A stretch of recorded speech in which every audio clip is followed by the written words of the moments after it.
नमस्कार मित्रांनो, ठरलं तर मग या मालिकेच्या पुढील भागामध्ये आपण पाहणार आहोत. प्रिया ही अतिशय चिंतेमध्ये पडलेली असते आणि ती स्वतःशी बोलते. नागोबा आणि त्या मैफत हा मोठा डाव आखलेला आहे. माझे खरे आई बाबा माझ्या डोळ्याच्या समोर माझ्या घरामध्येच आहेत.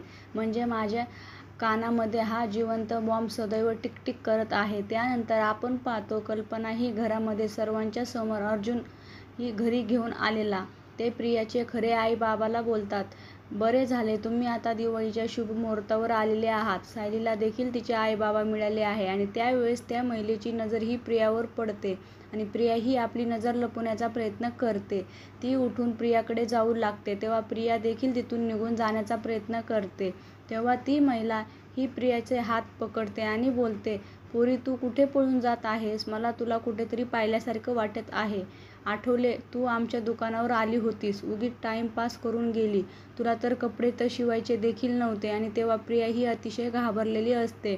तर सायली व अर्जुन दोघांच्या मनामध्ये प्रियाविषयी संशय निर्माण होऊ लागतो. पुढे येणाऱ्या भागामध्ये घरी आलेले दाम्पत्य हे सायलीचे आईबाबा नसून प्रियाचे आईबाबा आहेत.